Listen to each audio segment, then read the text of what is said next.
Mercier, qui sera l'invité de la mutualité, le haut commissaire à l'économie sociale et solidaire et à l'innovation sociale. Quel succès, hein, vous n'avez encore rien commencé, vous êtes déjà applaudis.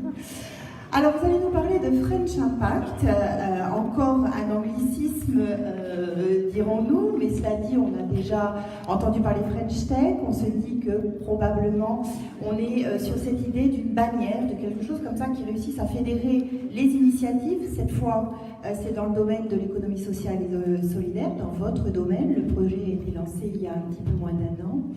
Et à la fois, il s'agit d'agréger les acteurs, mais aussi de faire émerger les belles idées, et puis de les aider à se développer. Vous allez nous en parler très largement. Il va y avoir, vous allez voir, beaucoup de monde pour nous en parler. Alors, quel meilleur lieu pour discuter innovation que celui où nous sommes, la cité de l'innovation et de la création et de l'innovation, MAM. Et c'est Alexandre Chasse, vice-président de la métropole, qui va être le premier à intervenir, notre hôte donc de ce soir à MAM.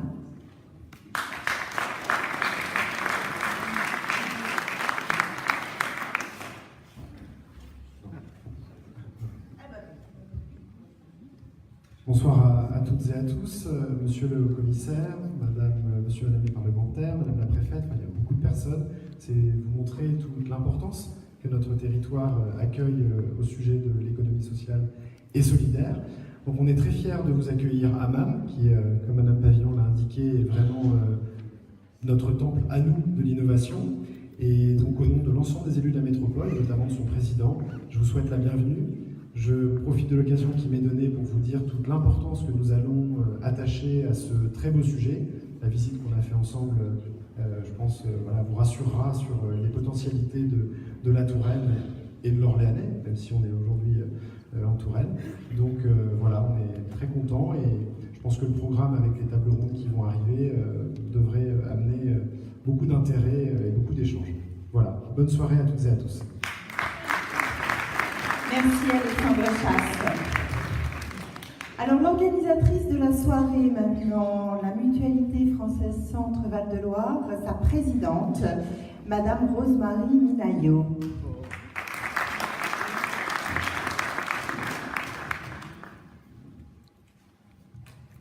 Alors Rosemarie Minaillot, bonsoir. Bonsoir.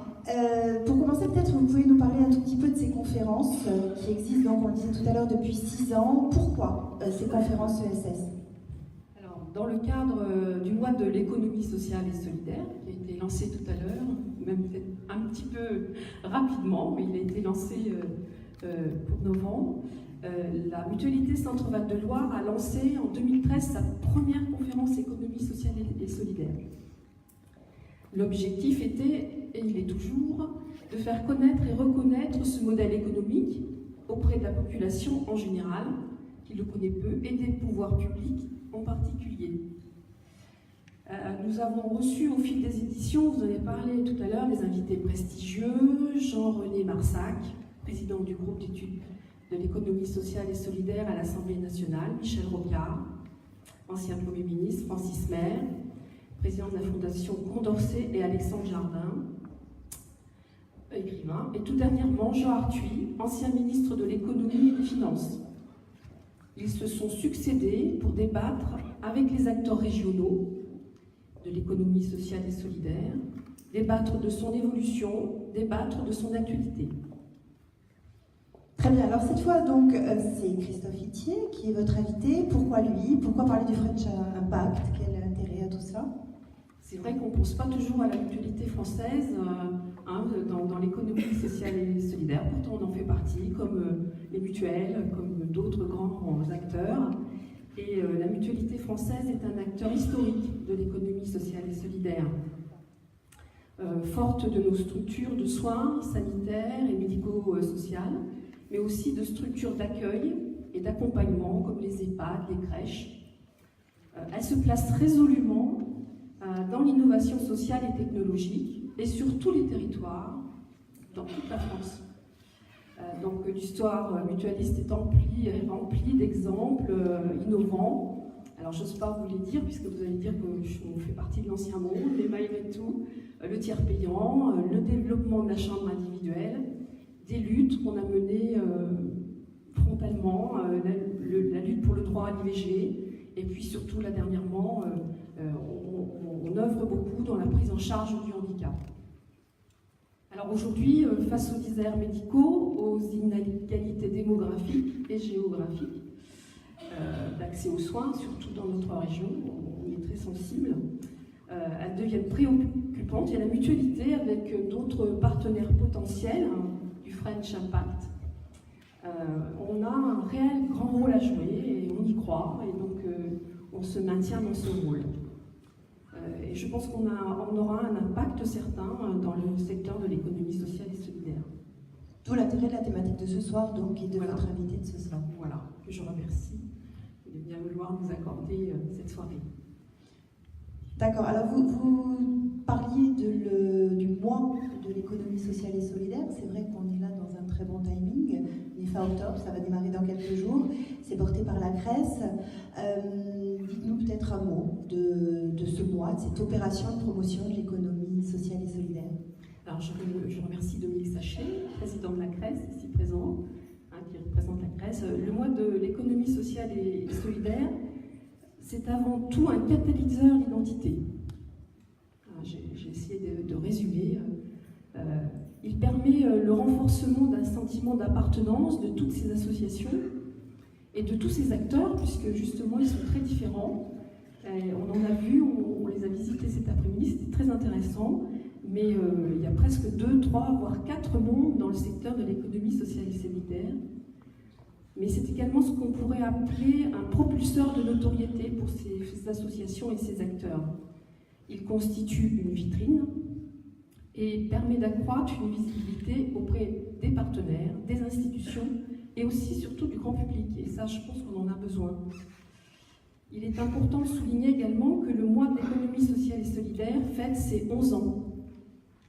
11 ans que des événements sont organisés partout en France pour promouvoir auprès du grand public ce secteur qui concilie solidarité, utilité sociale, économie et surtout innovation. On verra ça tout à l'heure. Très bien, donc merci beaucoup. Et puis nous n'avons plus qu'à commencer la soirée. Merci.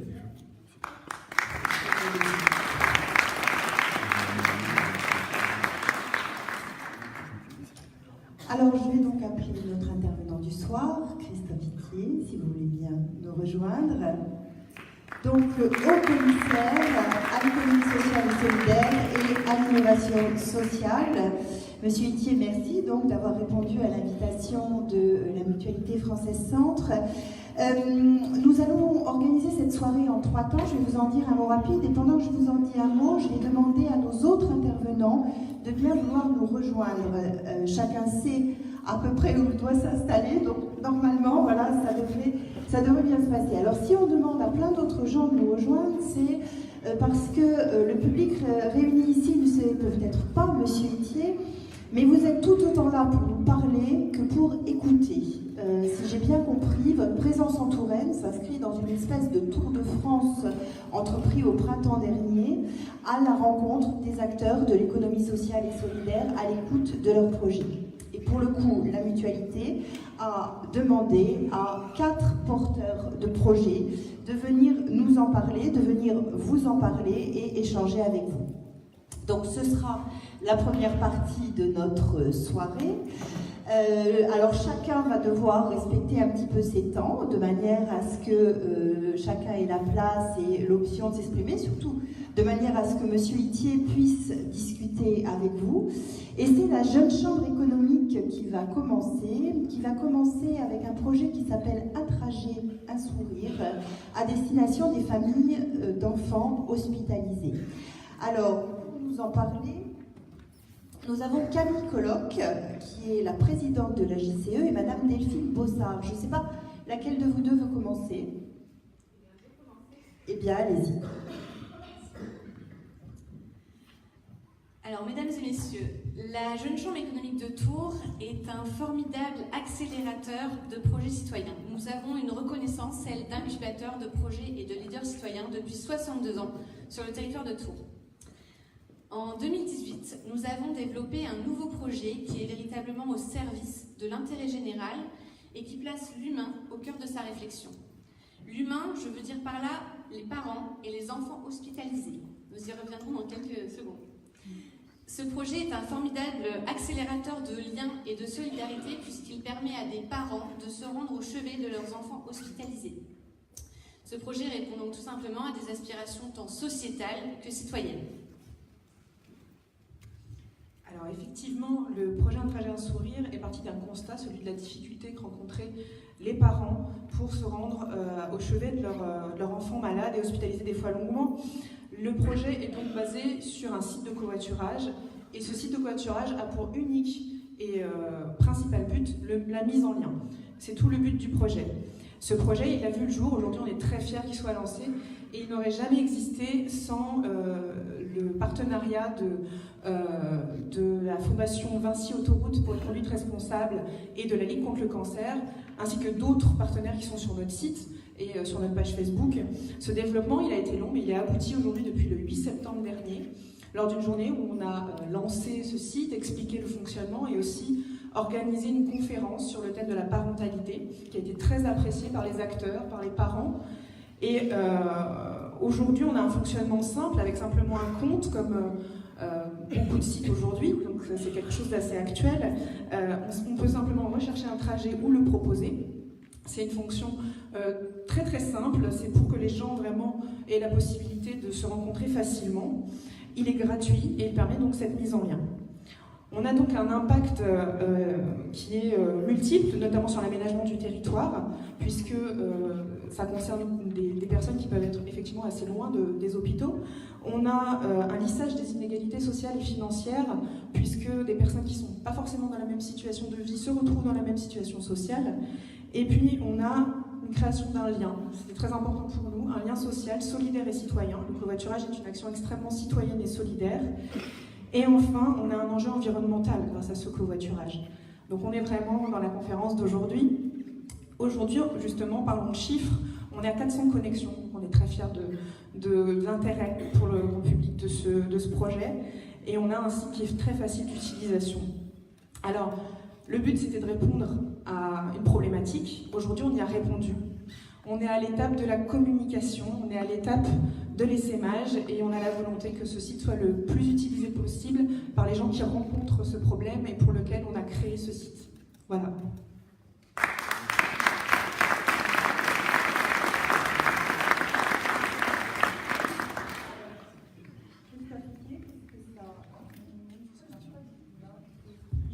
Le mien marche, ça va. Ça va bien se passer.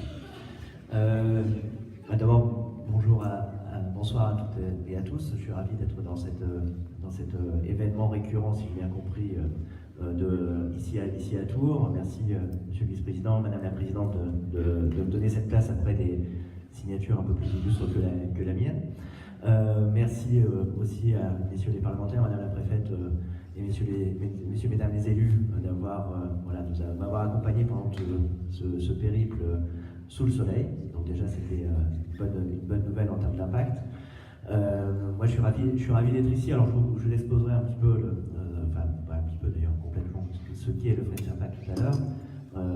Merci de cet exposé succinct, parce que je sais que c'est toujours frustrant quand on a des projets, on y met beaucoup d'énergie, beaucoup de soi quand on parle d'engagement, et c'est toujours un exercice extrêmement contraint et très très frustrant en tout cas de résumer en 3 minutes une aventure humaine aussi, au-delà de la question de l'aventure entrepreneuriale et de la réponse des besoins. Donc aujourd'hui, vous êtes, de toute façon, vous êtes l'archétype de ce qui est l'essence, la raison d'être de l'économie sociale et solidaire et de l'innovation sociale, c'est d'identifier un besoin non couvert ou mal couvert et d'apporter une meilleure réponse, une réponse différente ou une nouvelle réponse. Aujourd'hui, donc, vous êtes en phase de lancement. Moi, je voudrais savoir un peu ce qui m'intéresse quand je fais ce tour des régions. Ce qui m'intéresse, c'est d'aller au contact de ceux qui entreprennent pour faire en sorte que les politiques publiques, les essaie de construire au sein de ce gouvernement puisse taper juste et répondre à vos besoins. J'en parlerai tout à l'heure, mais aujourd'hui, stade de développement de votre projet, quel est votre besoin justement pour, puisque vous avez un amorçage plutôt prometteur, si j'ai au-delà même peut-être de ce que vous y attendez, qu'est-ce qu'il vous faut maintenant aujourd'hui pour passer à l'étape d'après? Alors actuellement, Delphine vous l'a dit, donc 400 connexions. On espère effectivement gonfler ce chiffre puisqu'il y a un vrai besoin sociétal. Donc l'idée, c'est d'avoir une visibilité accrue sur ce site, qu'il soit utilisé, réutilisé, un peu comme aujourd'hui on s'est approprié Blablacar, tout simplement pour des covoiturages. La particularité, c'est quand même la Jeune Chambre économique de Tours. On est une association loi 1901 et on ne garde, entre guillemets, aucun projet. Notre ADN, c'est de transmettre des projets à la fin à des institutionnels, à des sociétés privées.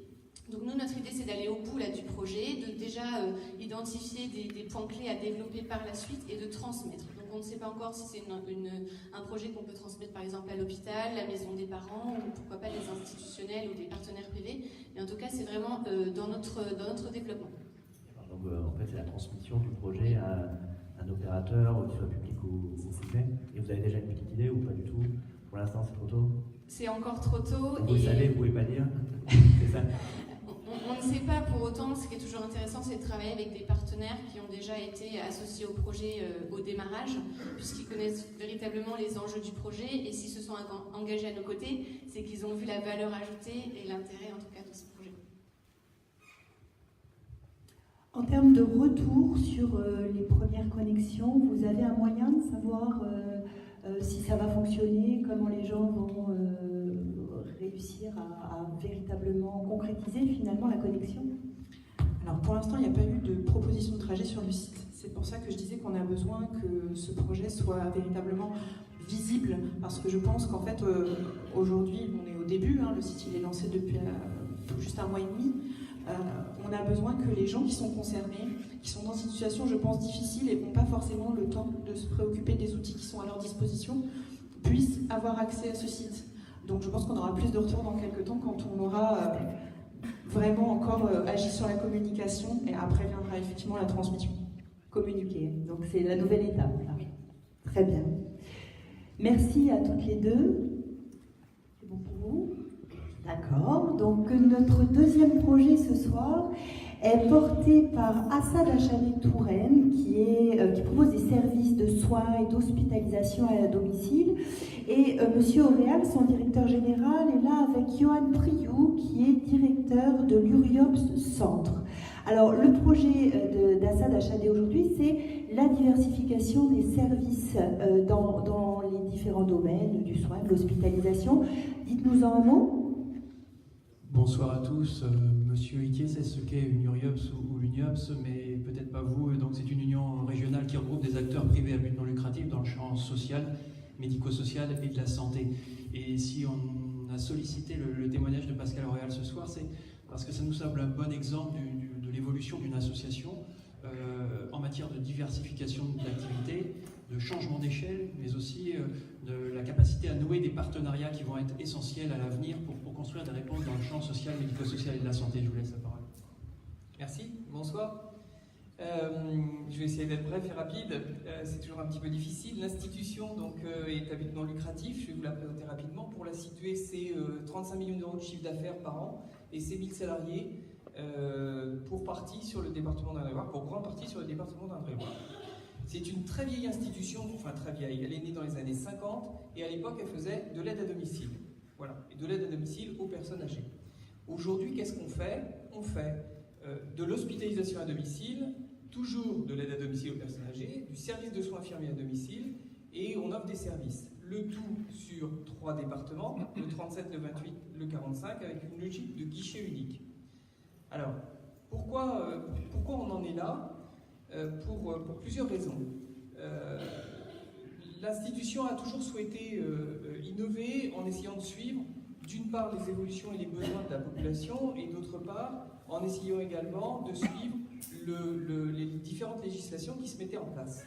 Donc l'idée, ça a été d'offrir une réponse sanitaire, sociale, médico-sociale, c'est un peu technique, dans un seul endroit, à toute une population. Je vais essayer d'imager les choses. J'ai effectivement un besoin pour rester chez moi, puisque vous savez qu'aujourd'hui, la législation pousse à éviter au maximum d'être en établissement. J'ai besoin de rester chez moi, j'ai besoin d'une réponse sanitaire, c'est-à-dire qu'on vienne m'aider à titre d'un problème de santé. Et donc, effectivement, on peut répondre à cela là, via l'hospitalisation à domicile. Pour ceux qui connaissent, c'est les petites Twingo et Clio qui se promènent un petit peu partout avec notre logo. Mais on peut redescendre à l'étage d'en dessous avec les services de soins infirmiers à domicile. Tout cela étant prescrit par un médecin et tout cela étant donc pris en charge par les caisses de sécurité sociale, donc gratuit pour la personne qui en bénéficie, et ça évite d'être hospitalisé ou ça raccourcit l'hospitalisation.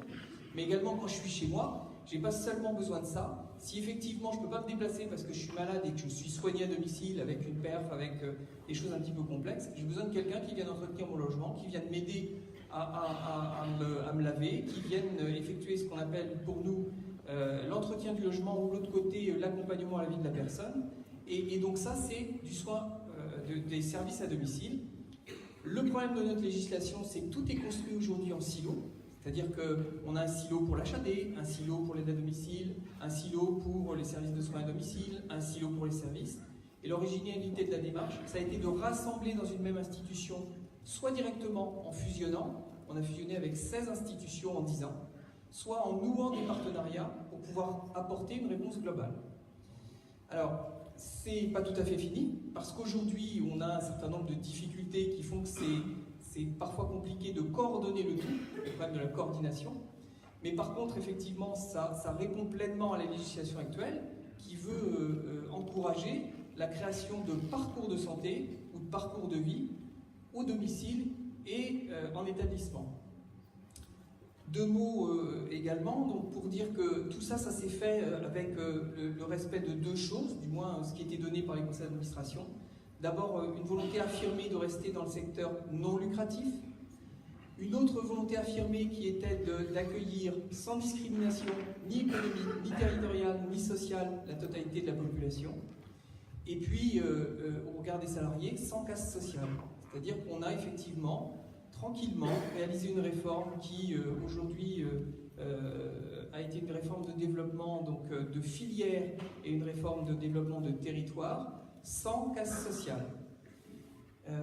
Voilà ce que je peux en dire un petit peu rapidement.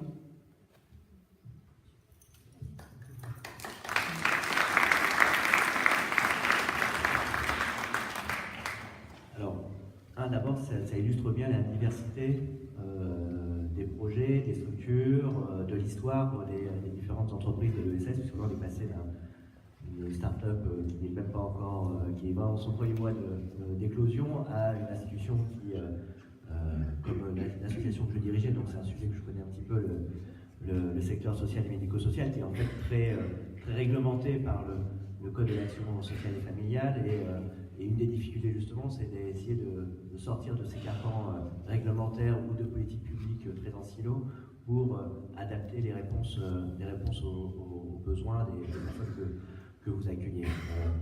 Parce qu'il y a un enjeu, et quelque part la loi ne vient que confirmer le besoin de tout à chacun. C'est-à-dire qu'on préfère quand même être soigné, accompagné à son domicile que d'être obligé de quitter son domicile soit pour être soigné, soit pour être dans une situation d'accompagnement de la dépendance. Et ça rejoint aussi un autre sujet qui est, pour moi, dans ces services à domicile, à la fois apporter une réponse globale, parce qu'on a en fait un travail social qui est parfois très segmenté. On a un peu taylorisé la réponse sociale en spécialisant même les associations. On est à rebours aujourd'hui. On avait des associations qui étaient spécialisées dans l'accueil des personnes dans des établissements, pour faire simple, et des associations qui étaient spécialisées quand il a fallu lancer vraiment l'accompagnement à domicile ou l'intervention d'éducateurs à domicile, quand on parle par exemple de la protection de l'enfance, c'est un sujet aussi que je connais un petit peu. On a spécialisé les opérateurs, les acteurs, les entreprises de l'ESS, et aujourd'hui on fait un autre chemin, et on veut au contraire avoir, ce que vous avez dit, une réponse globale, accompagner le parcours de la personne et fluidifier à la fois les réponses qu'on apporte aux personnes, les accompagner dans l'évolution aussi de leur situation, Et ce qui impose aussi, ça c'est un enjeu, je pense, qui doit être le vôtre, c'est la formation des professionnels, parce que être professionnel du travail social en établissement, dans une institution qui a des codes, qui sécurise avec des référentiels qui sécurisent pour ça l'intervention des travailleurs sociaux, c'est pas tout à fait pareil que d'intervenir au domicile de la personne. Déjà, symboliquement, il y a quelque chose qui se passe quand on va au domicile, il y a un rapport d'humilité, et par ailleurs, on aborde aussi des sujets qui sont beaucoup plus larges que parfois ce qu'on a abordé en établissement. Et donc, il y a un vrai enjeu de formation du travail social, des intervenants sociaux et sanitaires et médico-sociaux autour de cette évolution de la réponse qui est de sortir des institutions pour aller au domicile des personnes. Et là, vous avez évoqué la maladie, mais encore une fois, en protection de l'enfance, on est dans la même situation, et y compris aussi dans les réponses sociales, quand on dit dans les politiques de grande exclusion, de lutte contre l'exclusion, on va placer le logement d'abord. Si le logement est le terrain sur lequel on doit travailler, c'est pas tout à fait pareil que d'être dans un centre d'hébergement d'urgence, d'hébergement de réinsertion sociale, où là on travaille sur des établissements. Donc il y a une mutation des politiques publiques pour faire en sorte que les enveloppes soient plus fongibles en fait, que vous puissiez, vous, entreprise de l'ESS, association, pouvoir justement être souple dans votre modèle économique pour vous adapter très vite à l'évolution rapide des besoins. Il y a un deuxième enjeu qui est d'accompagner aussi l'ensemble de vos professionnels vers ces nouvelles pratiques. Et parfois, je l'ai vécu dans l'association que j'ai dirigée pendant 7 ans, c'est un peu compliqué parce que c'est une prise de risque, une mise en danger, et c'est rompre avec un certain nombre de pratiques. Et donc, ça demande beaucoup de moyens pour accompagner vers cette nouvelle pratique. Vous vouliez ajouter quelque chose ? Oui, je voudrais simplement rajouter une chose, c'est que dans un contexte qui est très compliqué pour nous aujourd'hui, parce que ce qu'il faut savoir, c'est que si effectivement on a fait un choix qui est un choix politique, effectivement d'accompagner le législateur dans sa volonté d'apporter une réponse coordonnée à la personne, pour imaginer les choses un petit peu rapidement, c'est comme si aujourd'hui vous rachetez une voiture, il fallait que vous alliez acheter votre moteur dans un endroit, la carrosserie dans un autre et le châssis dans un autre. Et effectivement, tout le monde est bien content d'acheter sa voiture d'un seul tenant, si je puis dire. Eh bien, le monde, il est un petit peu construit comme ça dans notre secteur d'activité. Et l'idée du guichet unique, c'est l'idée de rassembler dans une même boîte, finalement, l'ensemble de la réponse. Et on va, pour partie, à contre-courant d'un certain monde capitalistique qui a investi le monde de la santé, parce qu'aujourd'hui, ce monde capitalistique, il préfère continuer à acheter des entreprises ou des associations de la santé par silo, parce qu'effectivement, en les achetant par silo, il peut verrouiller des secteurs d'activité. Donc c'est très compliqué pour les associations de se rassembler, c'est faisable, puisqu'on est des vieilles institutions qui se sont rassemblées pour changer de modèle économique, mais c'est très compliqué dans un monde où le système capitalistique, je dis bien capitalistique, aurait plutôt tendance, par exemple, si je parle de l'hospitalisation à domicile, à nous forcer à isoler l'hospitalisation à domicile dans une seule boîte, et à ne développer que cette partie-là, par exemple, parce que les fonds de pension vont plutôt être sur ces logiques de silos. Oui, je partage partiellement votre analyse, mais ce qui est vrai en tout cas, c'est que dans l'approche de ces problématiques sociales et médico-sociales, c'est qu'on est sorti d'une politique où on solvabilisait l'offre. Aujourd'hui, on solvabilise la demande. Et donc, c'est ça qui est le déterminant, en fait, de cette mise en concurrence d'acteurs non lucratifs avec des acteurs lucratifs, c'est qu'aujourd'hui, des marchés se sont créés, pour être clair, sur la dépendance, sur le handicap, la prise en charge de l'enfance, et que, évidemment, ceux qui investissent ce champ-là avec des exigences de rentabilité inhérentes aux actionnaires, leur modèle économique, vont évidemment là où la demande est solvable, c'est-à-dire là où la prise en charge permet des niveaux de rentabilité importants, là où on peut faire des économies d'échelle, là où il y a du pouvoir d'achat, et donc ça laisse au secteur non lucratif le reste, mais le reste c'est ce qui est le plus compliqué, c'est-à-dire les territoires en déshérence, les populations les plus précaires et les modèles économiques les plus complexes à imaginer. Et c'est ça qui est pour moi vraiment le vrai sujet de cette mise en concurrence entre le lucratif et le non lucratif, c'est là-dessus qu'il faut qu'on arrive à travailler justement pour faire en sorte qu'on ne soit pas dans des acteurs privés à but lucratif qui investissent un certain nombre de champs là où la demande est solvable, et que le reste, qui pourtant là où on doit investir le plus, soit laissé aux acteurs non lucratifs. D'une manière générale, si on se place du point de vue de l'usager ou du client selon le secteur, est-ce que c'est pas devenu, devant la multiplication des acteurs, justement terriblement difficile de s'y retrouver? Là, pour le coup, on a l'impression, enfin, comme dit monsieur, que le secteur capitalistique est tellement, les entreprises ont tellement investi ce secteur que l'usager sait plus trop se tourner, que le client sait plus trop. Vous savez, l'usager, je pense que quand on a un problème de santé, où on doit répondre à un besoin, on ne regarde pas forcément si c'est telle ou telle association, si c'est à but lucratif, non lucratif. On regarde la qualité du service, l'accessibilité, est-ce qu'on a les moyens de s'offrir ce service, est-ce que ça rentre dans une politique publique. Moi, j'ai dirigé une association où on était en concurrence, même si évidemment dans le secteur associatif il n'y a jamais de concurrence, mais on était en tout cas complémentaires ou en concurrence parfois sur des réponses sociales et médico-sociales. Quand je vendais, l'association que je dirigeais était la Sauvegarde du Nord. Quand je disais à la Sauvegarde du Nord, on est mieux accueillis qu'à l'AFEJ, qui est une grosse association du Nord. Pour la famille, pour l'usager, c'est pas son sujet. Son sujet, c'est est-ce que l'établissement est placé proche dans mes contraintes de mobilité? Est-ce que les professionnels qui sont des professionnels de qualité?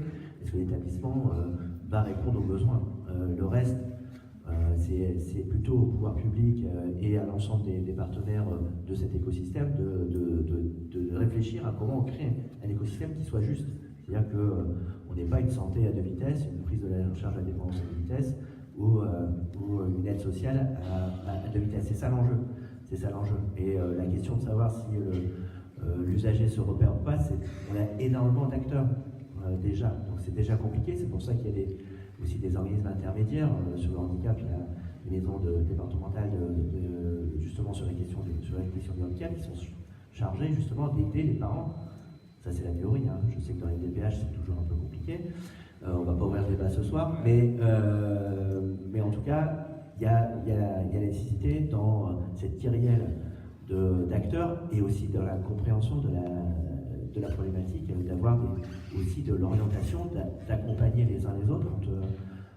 Moi, je l'ai vécu personnellement et je pense que ici, des personnes l'ont vécu. Quand on est confronté à un problème de handicap, de vieillissement d'un de ses proches, cette réalité nous arrive très très vite et il faut apprendre très vite et se repérer très vite. Et là, il est nécessaire d'avoir aussi des acteurs, des réseaux qui permettent cet accompagnement et cette orientation pour trouver les bonnes réponses, aux bonnes questions. D'où l'intérêt des guichets uniques dont parle monsieur. Merci à vous. Notre troisième acteur de ce soir, le troisième projet est porté par l'ESSEM.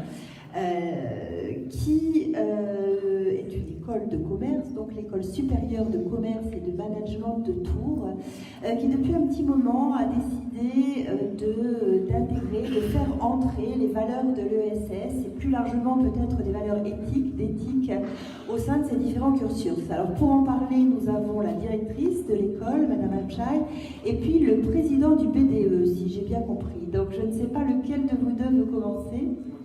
Allez-y. Bonsoir à tous. Donc voilà, il paraît que ma génération veut changer le monde. Elle va avoir un réel impact sur notre société. Cependant, en grandissant, la vision que j'ai pu avoir de l'économie sociale et solidaire, c'est qu'on ne peut pas en vivre ou difficilement. On peut y trouver des emplois aidés ou des services civiques, mais pas vraiment un emploi pour se projeter. Et voilà, pour moi, ça me semble vraiment compliqué de concilier tout ça.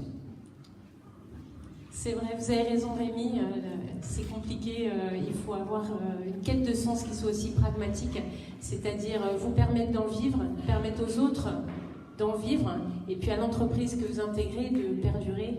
On voit bien ce soir qu'il y a plein d'exemples, des modèles qui fonctionnent, donc ça doit vous donner de l'espoir. La vraie question, c'est de vous y former et de vous y sensibiliser.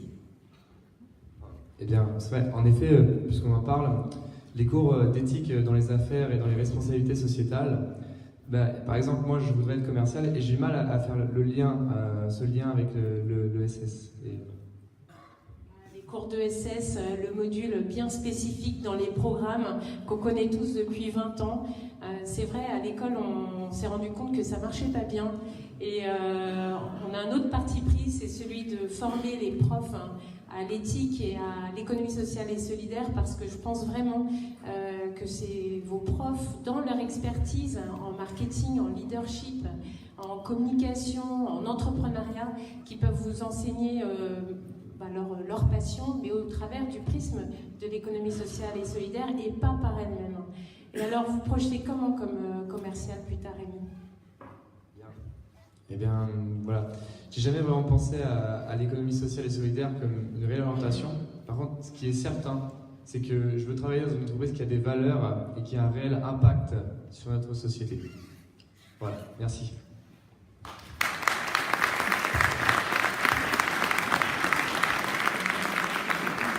Alors j'ai oublié de votre nom, mais c'est Rémi Kiefer, responsable donc du BDE de l'ESSEM.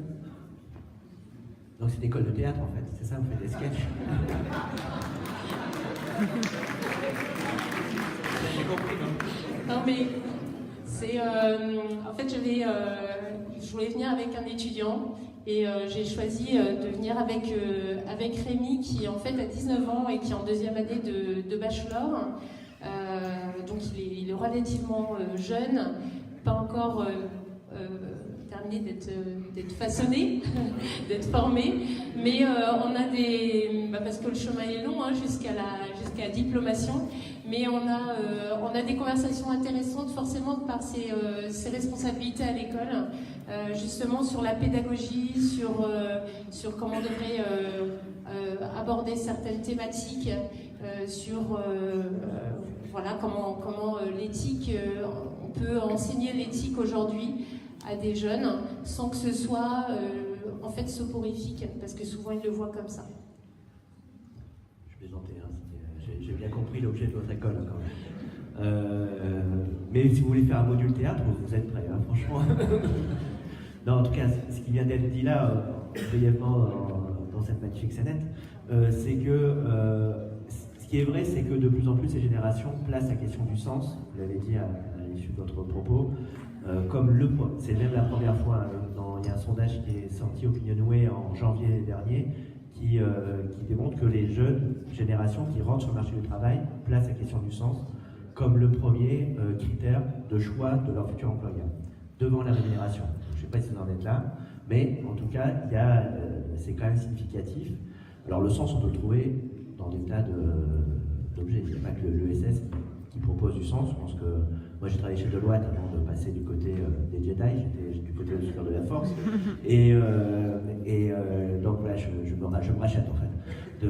Mais je trouvais du sens à travailler chez Deloitte parce que j'accompagnais des structures pour qu'elles soient plus performantes sur le plan notamment des gestions des ressources humaines. Donc voilà, loin de moi de l'idée de dire que on ne peut se réaliser en termes de sens que dans les entreprises de l'ESS, ça serait extrêmement d'ailleurs erroné, parce qu'on peut être aussi très malheureux dans une entreprise de l'ESS. C'est pas non plus un monde de bisounours ou paradisiaque. Il y a aussi des mauvais employeurs, il y a aussi des difficultés dans les entreprises, du burn-out, voilà, en plus sur des professions qui sont extrêmement rudes parfois.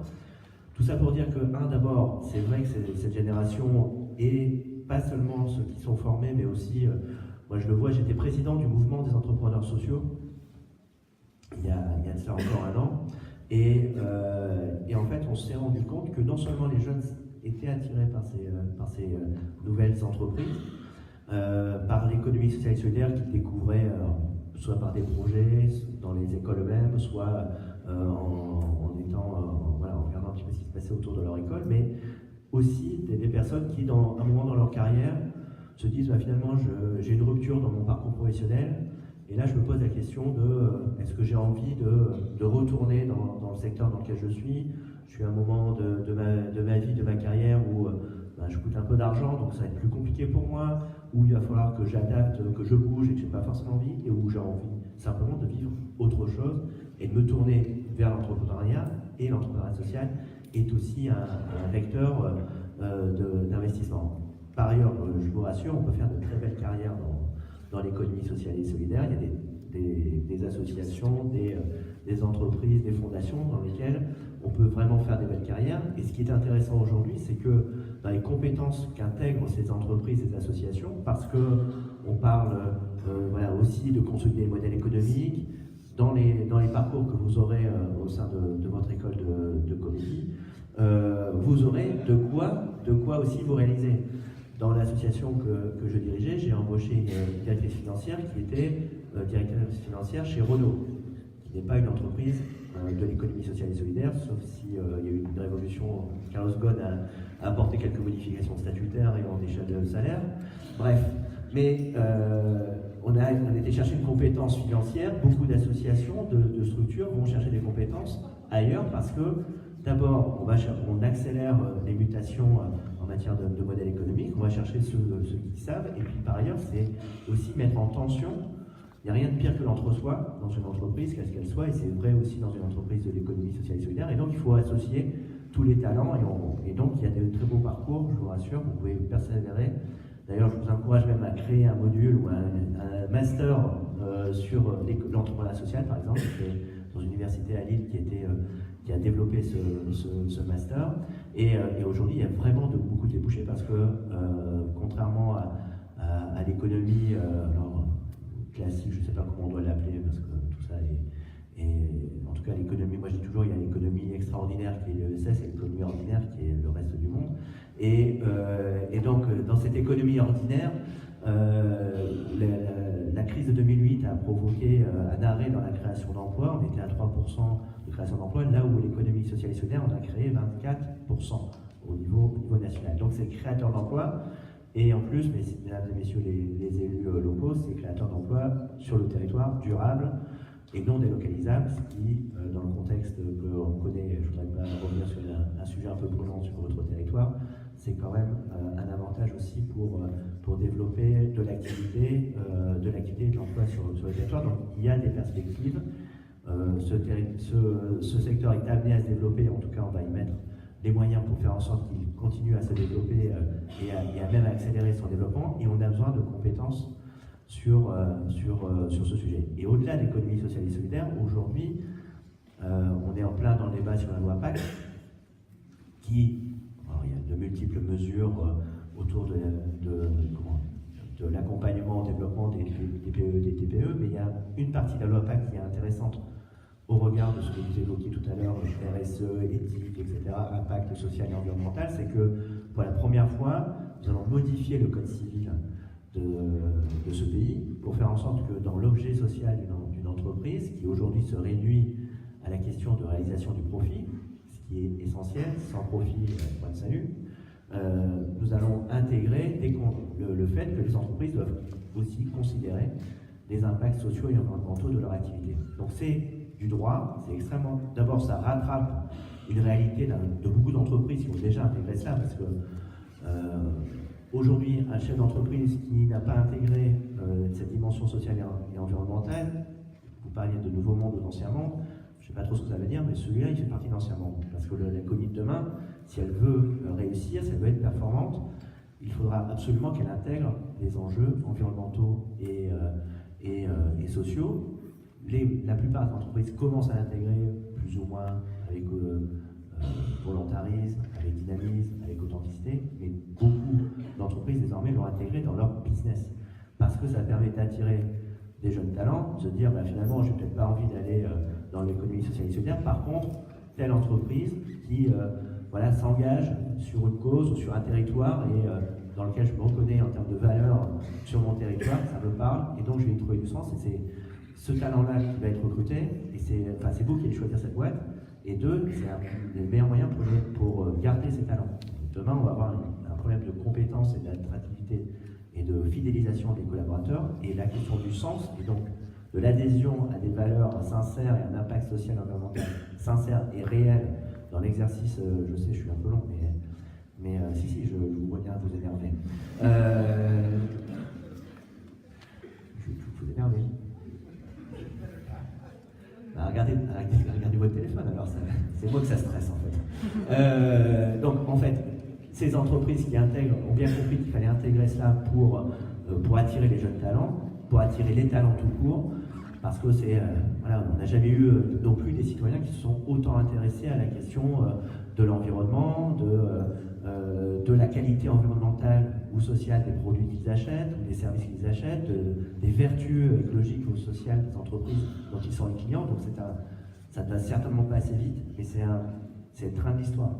Et ce train-là, il sera sans empreinte carbone, j'espère, et non fourni à l'électricité nucléaire, mais ce train-là, il faut le prendre, et c'est vraiment le sens de l'histoire. Et donc, vous avez raison de vous intéresser à ces questions au sein de votre école comme au sein de votre parcours professionnel, parce que c'est réellement ça l'avenir, de faire en sorte que dans le business même des entreprises, il y ait la question de l'impact social et environnemental.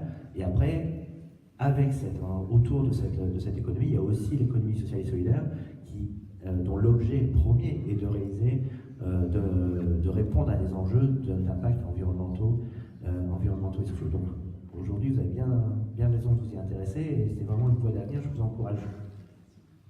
Est-ce que vous avez le sentiment, vous, Monsieur Kiefer, que votre génération intègre beaucoup plus finalement spontanément que la précédente ces valeurs dont parle Monsieur Etier? Alors oui, vraiment j'ai ce sentiment parce que, excusez-moi, oui j'ai ce sentiment de par notre éducation, dès le lycée, dès le collège, on est enseigné à des valeurs, on a même des cours qu'on appelle d'éducation civique et sociale, où on nous apprend à respecter l'environnement ou ce genre de choses. Donc dans notre cursus qu'on a pu avoir depuis nos jeunes années jusqu'à maintenant, on s'est imprégné de cette conscience, et maintenant je pense que j'ai pu le voir dans ma promotion, etc. Pardon. J'ai pu le voir dans ma promotion qu'effectivement on avait développé cette conscience dans ma génération. Et je pense en plus, alors il y a des individus, des entreprises, et même aujourd'hui, les grands projets de développement territoriaux intègrent systématiquement un volet, alors on l'appelle inclusif, solidaire, mais là aussi, dans le Grand Paris, il y a un volet inclusif et solidaire. Dans les JO 2024, Paris n'aurait jamais eu les JO en 2024 si Hidalgo et Mohamed Younous n'avaient pas défendu ce volet inclusif et solidaire qui a fait la décision en matière d'attribution des JO à Paris. Bon, maintenant il va falloir le faire vivre, parce que c'est bien de l'afficher, maintenant il faut le mettre dans le réel, parce que c'est quand même une histoire de gros sous, les Jeux Olympiques, donc il y a une petite bataille à mener. Et moi je pense que c'est même la planche de salut des Jeux Olympiques, parce qu'à force de ces grands événements sportifs, alors on a beaucoup de plaisir à les regarder quand le décalage horaire n'est pas trop conséquent, mais c'est passionnant, c'est des belles images, c'est des beaux parcours, le sport, je ne remets pas ça en cause, simplement le fait que, comme pour la Coupe du Monde, on crée des équipements, on déplace les populations, on détériore l'environnement, et pour ensuite avoir une viabilité incertaine, il suffit de regarder ce qui se passe en Russie, ce qui se passe au Brésil après les événements sportifs. Tout ça doit être, je pense que c'est derrière nous. Et ces événements, ces grands événements, notamment les JO, s'ils veulent perdurer, en plus c'est conforme à leurs valeurs, s'ils veulent perdurer, il va falloir nécessairement qu'ils intègrent cette dimension sociale et inclusive et respectueuse de l'environnement. C'est déterminant, de toute façon c'est ça ou la fin de l'histoire. Très bien, merci à vous et bonne continuation. Donc,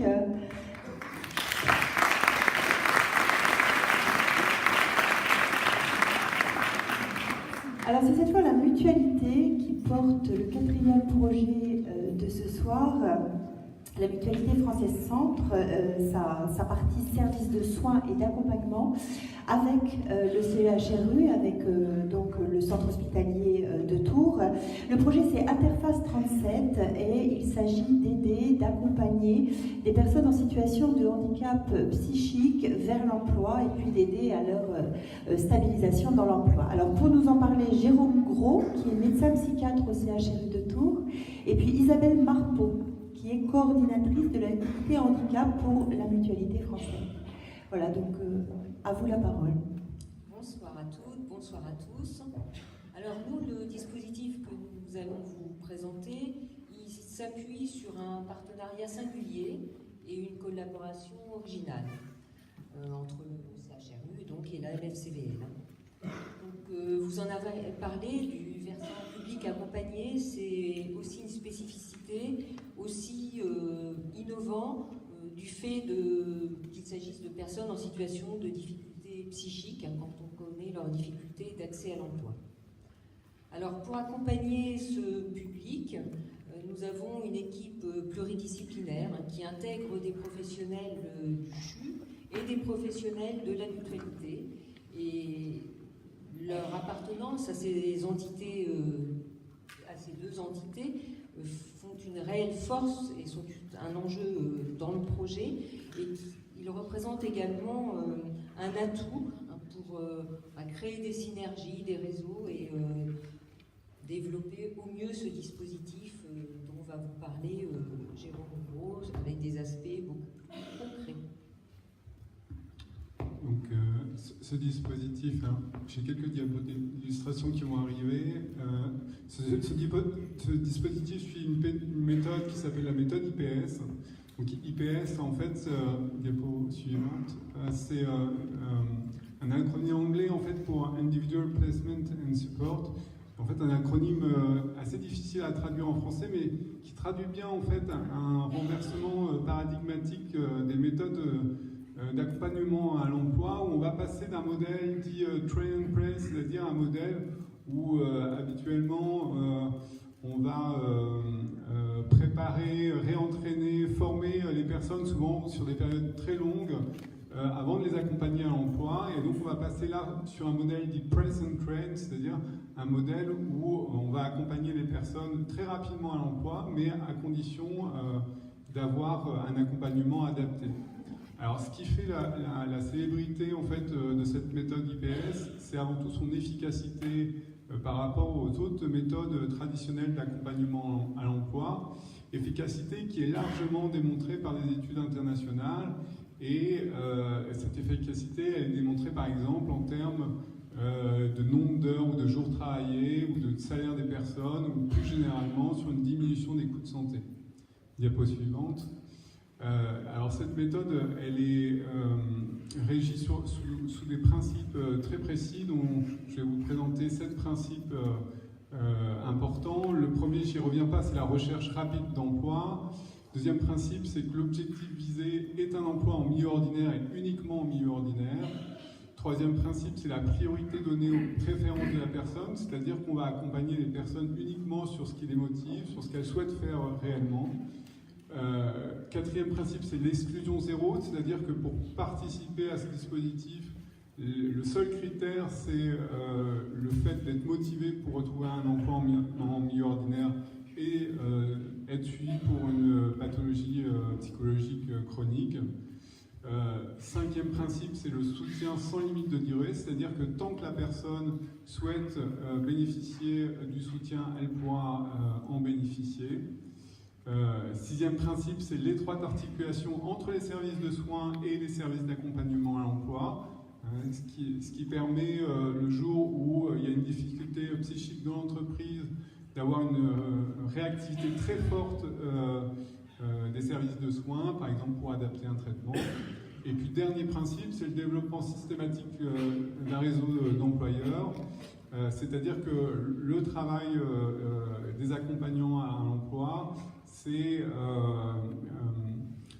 à la fois de développer une collaboration avec les employeurs pour le maintien en emploi et aussi le démarchage des employeurs pour trouver des emplois qui correspondent aux compétences des personnes accompagnées. Dernière diapo. Alors, juste un aperçu très rapide de nos résultats après 15 mois d'expérience de ce modèle IPS. Donc vous voyez là en fait le pourcentage de personnes ayant travaillé au moins un jour en milieu ordinaire. C'est le critère en fait le plus souvent cité dans les études internationales. Et vous voyez donc l'évolution au fil de l'accompagnement.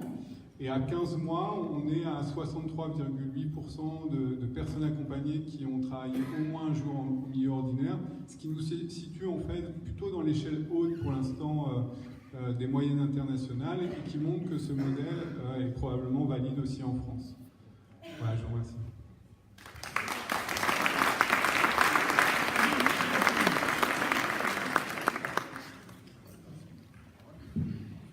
Bon, donc, je suis ravi parce qu'il y a toujours un instant PowerPoint dans ce type de réunion, donc merci. Et merci pour les anglicismes, comme ça, pour l'histoire de French Impact, je suis tranquille, vu que monsieur y a été abondamment. Voilà. En tout cas, merci pour ce projet. Ce qui est intéressant dans la philosophie de ce projet, c'est qu'on inverse, là, ça rejoint aussi la question de la réponse globale, c'est-à-dire qu'on arrête de penser en silo ou de manière séquencée, on traite tous les problèmes en même temps et en situation, en milieu ordinaire. C'est vrai aussi, par exemple, dans l'insertion professionnelle. Je vais en discuter avec une directrice de chantier d'insertion cet après-midi, où très longtemps on a fait de l'accompagnement plutôt social pour, in fine, au bout du parcours, se dire bon, maintenant le parcours est terminé. Il y en a, je vois que monsieur qui connaît bien le sujet opine du chef dans le bon sens. On accompagnait les personnes sur le plan social et au bout du parcours, on se disait bon, bah, maintenant que l'accompagnement s'arrête, quelles sont les possibilités d'embauche, de travail sur mon bassin d'emploi? Et bien souvent, on avait des ruptures de parcours. Aujourd'hui, il faut vraiment être dans une démarche très intégrée, d'autant plus sur ce handicap, qui est un peu le handicap invisible, qui ne bénéficie pas ni suffisamment de moyens, ni de visibilité dans les modes d'accompagnement. Le fait de travailler tout de suite en milieu ordinaire, c'est d'abord extrêmement important, d'une part pour les personnes, mais aussi dans le regard qu'on porte sur ce handicap qui est extrêmement méconnu. Et deuxièmement, de travailler en plus dans un milieu ordinaire porté par des entreprises, ça rejoint la question qui était évoquée précédemment, de dire aussi, dans ces entreprises, je ne sais pas quelles sont les entreprises, peut-être vous allez nous le dire, qui travaillent avec vous en partenariat sur ces mises en situation et ces emplois, quelles sont les entreprises qui justement s'engagent pour accueillir en leur sein ces personnes en difficulté. C'est toutes les entreprises parce que du coup on accompagne les personnes par rapport à leur projet. Donc si la personne veut être boulanger, on va démarcher toutes les boulangeries. C'est plutôt des TPE-PME ou des artisans où vous allez, où il y a aussi des entreprises. On va en fonction des projets des personnes. Donc du coup on est amené à démarcher. On n'a pas de partenaire. Alors c'est vrai que du coup le fait de démarcher les entreprises, petit à petit on crée un réseau, mais au départ on démarche en fonction de ce que veulent faire les personnes. Donc c'est sûr que dans la méthode aussi, l'idée c'est que quand on démarche par exemple toutes les boulangeries, on va dans un centre commercial, on se permet du coup d'aller voir tous les employeurs du centre commercial pour savoir où est-ce qu'il y a de la demande. Ce qui fait que le jour où on a quelqu'un qui veut être bijoutier et qu'on est passé quelques jours avant dans une bijouterie où on savait qu'il y avait de la demande, on va pouvoir orienter les personnes. Mais on n'a pas de partenaire privilégié. Ça part vraiment de la démarche enfin, des talents, de l'envie et du profil des personnes que vous accompagnez.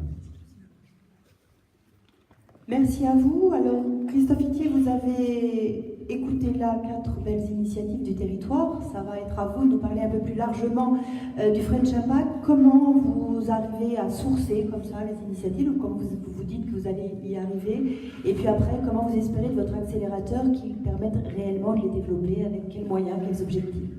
Voilà, donc ça c'est parti pour 2 heures. Alors, c'est mon PowerPoint. Moi aussi j'ai mon instant PowerPoint. Mon téléphone portable, hein, c'est lui durer 2 heures.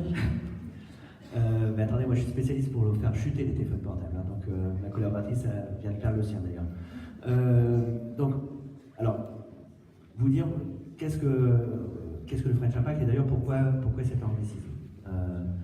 Ça part d'un constat qui est, vous avez parlé de la French Tech tout à l'heure, qui était celui finalement des entreprises de la tech, du digital, il y a ça 5 ans, où avant la création de la French Tech, ces entreprises, qu'elles soient petites ou grandes, étaient méconnues, passées sous les radars des décideurs publics, des médias, malgré des talents, qu'elles soient start-up ou licorne, pour reprendre le langage de la tech, passées sous les radars des médias, des citoyens, n'étaient pas identifiées comme un vrai levier de performance de ce pays, et d'attractivité des entreprises, d'attractivité des territoires, d'attractivité internationale. On s'est dit à quelques-uns, mais ça part aussi d'une réflexion d'abord d'entrepreneurs sociaux, de dirigeants associatifs, se dire qu'il faut absolument que cette économie soit davantage reconnue. Et donc l'idée, c'est de créer une bannière qui ne soit pas une manière à côté de l'économie traditionnelle, et qui soit vraiment identifié comme au cœur du modèle de développement de ce pays, de transformation économique, sociale et environnementale de ce pays. Et donc, l'idée a été de dire on va créer cette bannière sur le modèle de la French Tech, ça arrête après la comparaison, mais sur le bannière de la French Tech pour faire en sorte que, aux côtés de la French Tech, de la French Fab pour l'industrie, l'économie d'innovation sociale soit reconnue comme, ce que j'ai évoqué tout à l'heure, un talent français, des leviers de performance de ce pays et de son attractivité, à la fois au niveau national et dans les territoires, j'y viendrai ensuite, mais aussi au niveau européen, mais aussi au niveau international, parce qu'on a des enjeux extrêmement forts si on veut. Demain, nous allons mettre tous un bulletin dans l'urne, j'espère le plus nombreux possible, pour les élections européennes. L'Europe est à un tournant de son histoire, elle est menacée de fractures, de dérives populistes ou extrémistes. On a l'économie sociale et solidaire a des choses à dire sur le sujet. Et on doit porter un discours collectivement au niveau européen, comme au niveau international, face à un certain nombre de nations, et non des moindres, qui sont tentées par le bilatéralisme et de casser tout ce qui a été cet édifice construit dans l'après-guerre pour essayer de faire en sorte que, ce qui ne peut pas être complètement négligeable en termes d'impact, nous soyons tous en paix, en tout cas dans une grande partie du monde. Tout ça pour dire que nous assumons, ça a été des réflexions, de se dire est-ce qu'on va sur une bannière avec cet anglicisme ou pas. On a choisi d'assumer ce choix pour vraiment à la fois apporter ce discours à l'international, mais aussi, et on va créer d'ailleurs des voyages apprenants entre nos pays. J'étais à Tunis, je vais au Maroc bientôt pour travailler, renouveler aussi, refonder les modes de coopération entre nos pays basés sur l'économie sociale et solidaire. Donc l'anglicisme est complètement assumé. Et puis par ailleurs, au-delà de cet anglicisme, l'idée du French Impact, c'est bien sûr de mettre au cœur du French Impact l'économie sociale et solidaire, qui est cette économie qui, je suis d'accord avec vous, n'a pas attendu le French Impact pour innover. D'ailleurs, Michel Rocard, dans son intitulé, avait l'innovation sociale quand il était en responsabilité. Donc c'est l'innovation sociale et consubstantielle de l'économie sociale et solidaire, c'est sa raison d'être. C'est d'essayer de répondre à des besoins non couverts ou de répondre mieux à des besoins qui sont insuffisamment couverts. Donc sans innovation sociale, point d'économie sociale et solidaire. Simplement, l'idée est laquelle? Est de dire, non seulement il y a des entreprises de l'économie sociale et solidaire, mais autour d'elles, il y a aussi des entreprises, je l'ai évoqué tout à l'heure, qui aujourd'hui intègrent l'impact social, l'impact environnemental, sur lesquels on a vu des startups aujourd'hui, ici même, qui étaient dans cette logique de dire on vient de la tech et on vient faire du business. Par contre, on a, une nouvelle génération aussi oblige, la préoccupation d'avoir un impact environnemental positif ou d'avoir un impact social positif. Et donc, cette communauté d'acteurs, d'entreprises, d'investisseurs aussi, de fondations qui viennent aussi de plus en plus soutenir cette économie de l'innovation, nous souhaitons la réunir derrière une même bannière fédératrice très ouverte. Ça, c'est pour le premier étage de la fusée. Deuxième étage de la fusée du French Impact, qui en compte 16, donc vous n'êtes pas sortis. Deuxième étage de la fusée, c'est de dire quoi? C'est quel constat on porte aujourd'hui? Ça a été évoqué déjà parmi les expériences et les projets qui nous ont été présentés, et cet après-midi c'était également le cas. La vocation de cette économie sociale et solidaire et d'innovation sociale, c'est de faire ce que j'appelle cette politique du dernier kilomètre. C'est-à-dire qu'on a des politiques publiques, et c'est pas un jugement de valeur sur les moyens qui sont consacrés ou l'intelligence qui est consacrée. On a après beaucoup réfléchi, on essaye de designer, pour reprendre un terme à la mode, ces politiques publiques au mieux pour répondre à nos problèmes. Force est de constater que depuis un certain temps, on a des problèmes structurels en France que nous n'avons pas à résoudre avec les politiques publiques telles qu'elles sont aujourd'hui construites et établies. Et donc on fait des réformes, on essaie d'adapter, on essaie d'être plus performant, mais ça ne suffit pas. On a aujourd'hui encore 1 million de chômeurs de longue durée et qui restent sur le bord de la route de l'emploi, quel que soit le taux de croissance. Nous avons 90 000 à peu près décrocheurs scolaires par an. 1 demi-million de personnes personnes en situation de handicap qui sont aussi sans emploi. Plus les défis qui nous arrivent, le vieillissement en est un, la transition énergétique en est un autre. Et donc ces problématiques, ça fait aussi 30 ans qu'on a un taux de chômage des jeunes qui n'est jamais descendu en dessous de 15%. Et tout ça, ça crée non seulement des problématiques, c'est des problématiques sociales, c'est des problématiques sociétales, ça crée aussi des fractures dans notre société, des fractures territoriales, des fractures aussi démocratiques. Et que, malgré encore une fois tous ces moyens, nous n'arrivons pas à résoudre. Or, quand on est dans les territoires, on se rend compte qu'il y a des initiatives portées par des assos, portées par des écoles, par des acteurs publics, privés, peu importe, qui font cette politique du dernier kilomètre, c'est-à-dire que là où les petits publics font du prêt-à-porter, l'ESS fait du sur-mesure. Sans la question, sans référence au luxe du sur-mesure, mais on essaie dans ces entreprises de l'ESS d'aller chercher chacun ce que vous faites, monsieur, en disant voilà, on va s'adapter au parcours. Une politique publique ne peut pas le faire, c'est bien des acteurs de l'économie sociale et solidaire qui peuvent être dans cette précision. Et donc, partant de ce constat, c'est de se dire, mais finalement, allons chercher ce qui marche dans les territoires par rapport aux problématiques qui sont les nôtres, et essayons de créer un écosystème qui permette d'essaimer, de faire grandir ces initiatives, et lorsque c'est possible, de les essaimer partout sur un territoire, partout sur une région, partout au niveau national, si d'aventure c'est possible, parce que tout n'est pas possible en matière d'essaimage et de reproduction d'une solution. Il y a aussi des spécificités territoriales, mais néanmoins, nous avons des solutions qui peuvent être duplicables et portées à l'échelle, comme on dit. Et donc,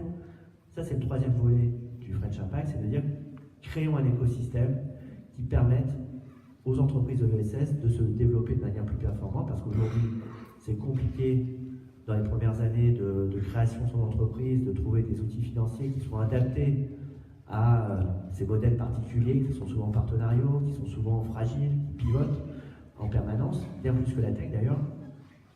Et donc, il faut trouver des outils financiers qui acceptent cette complexité.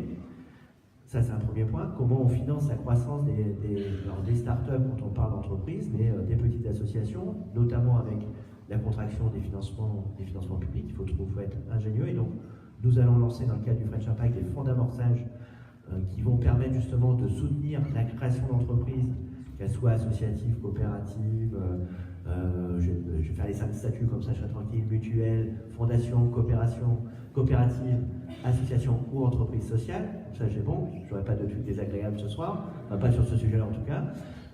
Mais donc, créons un écosystème qui permette à ceux qui créent ces projets d'avoir un environnement financier, économique plus aisé et plus adapté. Deuxième sujet dans la croissance de ces entreprises, c'est quand on veut changer d'échelle, quand on veut croître. Là encore, c'est un moment un peu critique, on a du mal encore compte tenu du manque de robustesse souvent des modèles, à passer cette étape de croissance. Donc, comment nous allons accompagner de manière financière l'ensemble de la croissance des entreprises de l'ESS pour en révéler en fait leur potentiel de transformation. Le but, c'est pas de croître pour croître. La raison d'être de cette économie, c'est de résoudre des problèmes et d'accroître l'impact, d'où French Impact, qui quand même, il y a une espèce de logique quand même dans l'histoire. Donc, c'est comment on crée un écosystème financier qui soit mieux adapté à cette économie et répondre aux difficultés de croissance de ces entreprises. Deuxième sujet, parce que l'argent n'est pas tout, il fait quand même beaucoup, mais pour développer des entreprises, mais il ne fait pas tout, il y a aussi l'aspect réglementaire. Je pense que dans vos projets, on en a un peu parlé quand il s'agissait de l'aide à domicile, mais on se heurte souvent à des freins réglementaires. Nos politiques publiques sont encore trop en silo, plus le millefeuille de la décentralisation qui rend une complexité supplémentaire pour ceux qui innovent. Bien souvent, quand on innove, forcément, on veut rentrer dans des cases qui n'existent pas, et on passe souvent autant de temps à essayer de trouver de l'argent qu'à dénouer cette complexité administrative ou ces problèmes réglementaires. Il y a des tas d'entreprises, on en a encore vu cet après-midi, qui disent voilà, moi j'ai besoin que la réglementation m'autorise à faire ça parce que derrière je peux développer mon innovation. Là, on a un retour d'expérience sur un dispositif qui s'appelle France Expérimentation, qui existe pour l'ensemble des entreprises, qui nous dit quoi? Qui nous dit que sur 100 chefs d'entreprise qui nous disent ah, la réglementation, la loi, c'est une catastrophe, elle m'empêche de développer mon business. Sur ces 100-là, pour 2 tiers d'entre eux, cette difficulté, ce frein réglementaire peut être levé à droit constant. C'est-à-dire qu'il n'y a pas besoin de bouger la réglementation ni la loi. Donc ça, c'est plutôt rassurant pour la réglementation. Bon, on va quand même s'attaquer aux tiers qui bloquent pour de vrai. Mais ça veut dire que c'est aussi plus compliqué parce que c'est culturel. C'est comment ceux qui sont en charge d'appliquer les règles, parfois, surinterprètent, mal interprètent. On a parlé tout à l'heure de l'agrément entreprise solidaire d'utilité sociale qui, aujourd'hui, n'est pas appliqué de la même façon d'une région à une autre parce que quand on maîtrise mal un sujet, ben, on essaie de se couvrir. Donc c'est le rapport au risque, en fait. C'est un peu le mal français du rapport au risque à l'expérimentation, à l'innovation. Et donc on fait ceinture bretelle et on bloque, on freine tout. Et donc pour changer ça, on a décidé de créer un réseau de ce qu'on a appelé les hackers publics. Donc ce seront des fonctionnaires qui seront logés dans les ministères et aussi, Madame la Préfète, chez vous. Donc sans doute vous en avez déjà quelques-uns d'ailleurs, qui seront... soyez très bien, nous avons notre premier hacker public, donc là vous allez pouvoir laisser votre mail à toute l'assistance parce que derrière après c'est pas tout de le décréter, il faut faire bouger les choses. Hein, donc déjà, Monsieur le Vice-président a 2-3 sujets à vous passer. En tout cas, l'idée c'est d'avoir dans les administrations d'abord déconcentrer l'État et au plus haut niveau dans les ministères, parce que quand il s'agit de bouger la loi ou la règle, c'est quand même là que ça se passe en partie.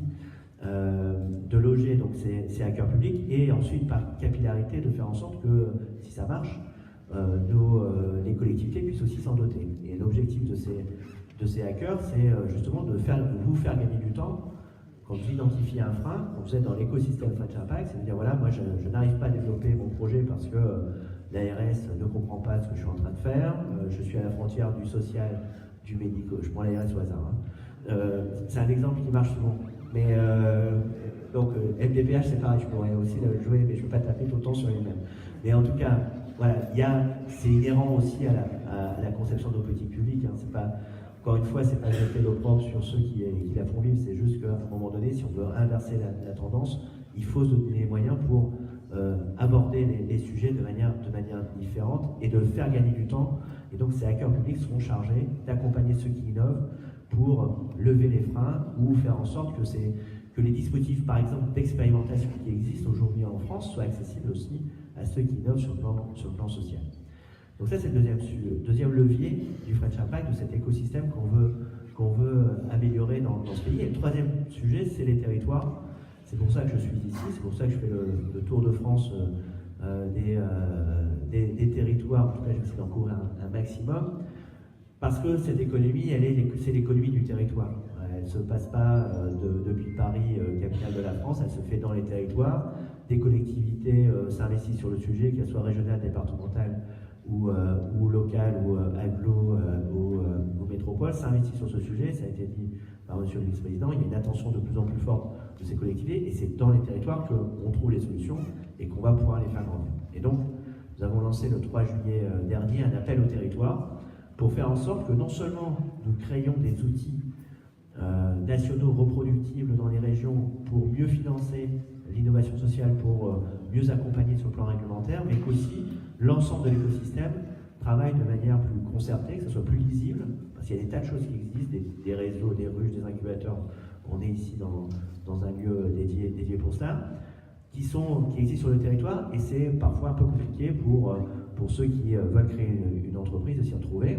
Et puis surtout, ces territoires, ils ont besoin aussi de soutien. C'est-à-dire, finalement, nous, on fait une petite analyse, on se rend compte qu'on manque justement de structure ou de capacité à faire de l'incubation. Et donc, on a besoin d'un lieu, on a besoin de fonds d'amorçage, ou alors, notre sujet, c'est plutôt dans tel territoire métropolitain ou départemental, et bien, de loin en loin, et on en a tous en tête aussi, des territoires où on se dit il y a des besoins criants, on a un défaut d'acteurs, on a des besoins criants, et on tourne en boucle sur le sujet, comment on crée une dynamique pour faire en sorte que les territoires qui sont plus richement dotés et plus dynamiques justement puissent mieux coopérer avec ces territoires. Donc cet appel la manifestation d'intérêt a été lancée le 3 juillet dernier.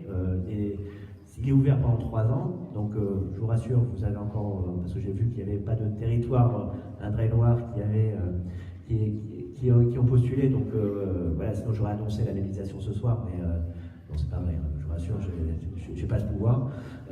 Mais en tout cas, enfin, je l'ai un peu, mais ça s'organise quand même un peu démocratiquement, il y a un jury, tout ça. Hein, Vous reviendrez. Je voudrais pas faire croire que tout ça se fait comme ça, enfin bon, si ça peut se faire, mais c'est un autre sujet. Mais comme vous n'avez pas répondu, vous ne savez pas les circuits courts. Moi aussi, je hack, donc je peux hacker la procédure. Mais en tout cas, moi, je suis là aussi pour vous dire que d'abord, cet appel à manifestation d'intérêt est ouvert pendant 3 ans, donc vous avez le temps de vous préparer, mais c'est extrêmement important qu'un territoire comme celui-ci intègre aussi cette dynamique, parce qu'il y a des belles initiatives, il y a un écosystème qui demande sans doute encore à se développer, à être soutenu, et que dans la démarche que l'on souhaite faire, c'est d'emmener l'ensemble des territoires, parce que, et c'est là aussi la différence avec la French Tech s'appuie beaucoup sur les métropoles. Là, évidemment, notre enjeu collectif, c'est aussi d'adresser des territoires ruraux, des territoires qui sont, alors on appelle ça la France périphérique, je ne sais pas, mais voilà, tous ces territoires qui sont en difficulté, qui souffrent d'un retrait des services publics, qui souffrent de fractures sociales, de fractures territoriales. C'est aussi ça la mission de cette économie sociale et solidaire. C'est pas uniquement, et c'est déjà beaucoup, de répondre aux besoins de ses citoyens, c'est aussi de faire nation, de faire Europe et de faire monde. Et je suis toujours sur le note mégalo comme ça. Après, vous avez raison. C'est tranquille pour vous. Ça veut dire que j'ai bien tout fait. Et donc, tout ça pour vous dire que donc, j'espère vraiment que ce territoire pourra se mobiliser. Le principe il est assez simple, hein, on a été très très souple dans cette démarche, parce qu'en fait, quand moi je suis rentré en fonction, on m'a dit super, ton French Impact, ça ne s'appelait pas comme ça au départ, on va créer une agence. Et donc là j'ai dit c'est tout, c'est fini. Quand on agence innovation, il y a un truc qui va pas aller, et au contraire, il faut laisser de la souplesse et laisser un peu du chaos naît la création. C'est de dire, dans cet appel à manifestation d'intérêt, ce sont les territoires eux-mêmes qui définissent leur périmètre. Donc, qu'est-ce qui fait sens pour leur territoire? Qu'est-ce qui est cohérent? Donc, nous, on va quand même regarder qu'on n'évite pas, mais sans doute ça n'existe pas dans cette région, mais les petits copains qu'on n'a pas envie de voir, notamment sur le plan politique ou sur le plan de concurrents d'acteurs de l'ESS, hein, ça arrive dans certains territoires, mais certainement pas ici. Donc on veille vraiment que le territoire soit cohérent, qu'il ait des synergies, qu'il soit exhaustif. On demande au territoire de faire une analyse un petit peu des problématiques en termes d'écosystème, qu'est-ce qui manque sur le territoire, et puis à ces territoires qui sont un collectif d'acteurs. Je précise, c'est pas une collectivité qui répond, c'est un collectif d'acteurs avec le soutien obligatoire d'une collectivité, parce qu'il faut évidemment emmener la puissance publique avec nous, qu'il y a une légitimité démocratique, mais ce sont les acteurs eux-mêmes, entreprises, associations, écosystèmes, qui postulent sur un périmètre qu'ils choisissent, et ils se dotent de défis, en fait, de se dire, voilà, moi sur notre territoire, on a discuté, et notre défi, c'est, j'en sais rien, c'est le décrochage scolaire, et donc on va réduire d'autant le décrochage scolaire en 3 ans, et ça va être le défi, on va mettre en tension tout l'écosystème pour résoudre ces défis. Parce que l'objectif, c'est pas uniquement de dire on va monter en puissance, on va mesurer l'impact de ces écosystèmes qu'on va améliorer pour faire en sorte qu'on résolve les défis des territoires sur lesquels que vous aurez décidé. Donc moi, je vous invite vivement à rentrer chez vous dès ce soir, commencer à rédiger, ou même on va fermer les... Non mais je vais arrêter surtout, puis on va vous mettre à travailler. Et on va faire une réponse. Ils vont là, ce qu'ils ont Et je reviens dans 1 heure, on fait le jury et on va la jouer comme ça. Mais en tout cas, c'est extrêmement important que tous les territoires, ce territoire a des très belles initiatives. J'ai vu la ferme d'avenir, j'ai vu des tiers-lieux, des futurs tiers-lieux dans le quartier politique de la ville tout à l'heure. Il y a des très belles initiatives, il y en a ici aussi, il y a toute cette énergie. Et donc le French Impact, c'est d'abord de l'afficher, de mieux valoriser cette capacité de transformation et d'initiative de la société civile, et puis de créer les conditions de son développement sur l'ensemble du territoire français. Merci à vous, Christophe.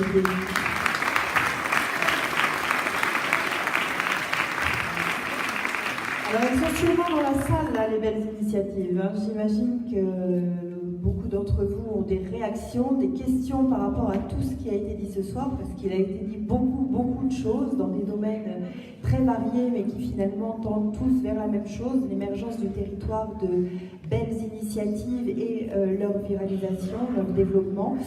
Alors voilà, je pense qu'ainsi un micro doit être en train de circuler. Je ne sais pas bien, voilà, je vois le micro avec la jeune fille là-bas au bout, Jessica.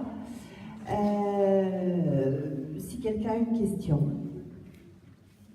Je vois une main qui se lève, voilà, monsieur, juste devant. Oui, bonsoir. Monsieur Etier, moi j'ai une question qui est très pragmatique. Vous avez parlé de fonds d'amorçage pour développer des projets. À un moment où les associations ont moins de budget, où les contrats aidés ont quasi disparu, et où aujourd'hui beaucoup d'associations mettent clairement la clé sur la porte, ou en tous les cas réduisent grandement la voilure. Donc dans l'innovation financière, quels outils vous comptez mettre en place pour trouver de l'argent, le mutualiser et faire en sorte que ces projets incubés, parce que l'objectif incubateur c'est d'en sortir, puissent grandir, se développer et in fine créer de l'emploi. Alors, si vous voulez bien, c'est pas une question d'un contrat aidé dedans, je n'aurais pas gagné ma soirée. Alors, premièrement, sur les contrats aidés, il y a plusieurs sujets, vous le savez. Il y a le sujet du retour à l'emploi de personnes qui sont en situation justement d'exclusion de l'emploi et très éloignées de l'emploi, et c'était le premier objet des contrats aidés. C'est quand même pour ça que c'était fait. C'était pour remettre au travail, dans des conditions de travail, de remettre à l'emploi des personnes qui en sont exclues, avec une efficacité relative. Sur le secteur marchand, c'était juste simplement un effet d'aubaine et d'aide à l'emploi. Deuxièmement, sur le secteur non marchand, tout dépendait de la capacité de l'employeur à faire en sorte que le salarié en question soit formé et soit accompagné. Il ne suffit pas de mettre des personnes en situation d'emploi. Je le sais, j'ai dirigé une association et un préfet dont je dirais le nom me convoquait régulièrement parce que j'avais 500 salariés à gérer en disant « Monsieur Etier, vous allez en prendre une centaine ». Et on ne se demandait pas de savoir si j'étais en capacité de l'accompagner, de lui trouver un job à la sortie ou de le former. Donc ça, c'est le premier élément. Donc il y a cet effet-là qui était la cible de la réforme du contrat aidé, c'est de dire on va faire en sorte que cet outil de retour à l'emploi des personnes les plus exclues de l'emploi puisse être beaucoup plus performant, d'où les fameux PEC qui reposent, ces nouveaux contrats qui ont remplacé les contrats aidés, qui reposent sur le triptyque mise à l'emploi, formation, accompagnement. Si la personne ne bénéficie pas de l'un ou l'autre de ces piliers, le retour à l'emploi est compromis, et ça c'est partagé d'ailleurs par toutes les grandes fédérations d'insertion pour l'emploi ou de lutte contre l'exclusion. Donc ça c'est le premier élément. Donc dans la réforme des contrats aidés, c'est cesser de faire de ces contrats aidés un baromètre du chômage. 450 000 emplois aidés, quasiment un doublement de l'enveloppe l'année de l'élection, excusez-moi, mais la question du traitement social du chômage, c'est pas comme ça qu'on va résoudre le problème, c'est irrespectueux pour les personnes qui sont dans ces situations-là. Donc, moi, j'assume complètement cette réforme en matière d'insertion professionnelle. Donc, arrêtons de jouer avec ces contrats aidés pour en faire des variables d'ajustement parce qu'on est en échec sur le chômage. Et deux, si on a encore ces dispositifs et on les a maintenus, c'est pas la fin des contrats aidés, il en demeure, c'est qu'aujourd'hui, on met la pression sur les employeurs en disant si l'État finance ces contrats aidés, c'est pour faire en sorte que demain, on maximise le retour à l'emploi de ces personnes, d'où l'exigence qui est maintenant donnée aux employeurs, d'être dans l'employeur habilité, comme on dit, d'avoir ce triptyque mise à l'emploi, formation et accompagnement. Et sur la formation, on met énormément d'argent, on met 13 milliards d'euros sur la table pour faire en sorte que les jeunes, que nous puissions former 1 million de jeunes qui sont aujourd'hui hors de l'emploi et 1 million de chômeurs non employés. Donc ça, c'est l'effet levier sur l'insertion. Deuxième sujet que vous évoquez, c'est l'emploi associatif. Et que les contrats aidés ont été utilisés avec la connivence de tout le monde. Hein. Je jette la pierre à personne. Hein. Très honnêtement, ça a arrangé tout le monde. C'est une espèce de drogue dure. Quand on arrête la drogue dure, forcément, ça gratte un peu. Tout le monde a utilisé cela, les associations comme les pouvoirs publics, comme un moyen détourné pour stabiliser ou essayer de donner des moyens aux associations sur l'emploi. C'est ça qu'il faut qu'on traite aujourd'hui. Pour faire cela, on fait quoi? On a abondé le fonds, alors je vais être un peu technique, mais le fonds de la vie associative de 25 millions d'euros supplémentaires. Les préfets ont... Comment? Voilà, donc en tout cas 25 millions d'euros au niveau national, 260 000 euros, c'est ça, au niveau du département, justement pour être chirurgical et qu'on puisse aider les associations qui ont subi la fin de ces contrats aidés pour compenser et consolider leur emploi. Donc ça, c'est les mesures, je dirais, pour éteindre les incendies là où c'est possible. Et faire en sorte que cet argent public soit mobilisé vraiment sur les associations dont ils ont besoin. Moi, vous savez, encore une fois, dans l'association dans laquelle j'étais, je n'avais pas besoin d'utilité sociale à ces emplois. C'était une mission qu'on remplissait parce que d'abord, on obéit au préfet, toujours, mais surtout, c'était pas du tout lié à une nécessité d'emploi. Par contre, dans des associations, notamment les associations culturelles, qui subissent une baisse fortement de l'emploi, à moins de 3% cette année, si j'ai bien les chiffres, il y a un vrai sujet de financement de l'emploi associatif. Donc, il y a le fonds de la vie associative, et deux, il y a les politiques que moi je suis en train de développer en collaboration avec Gabriel Attal, qui est en charge du secrétaire d'État nouvellement nommé sur la vie associative, pour faire en sorte de consolider les modèles associatifs. C'est plusieurs sujets.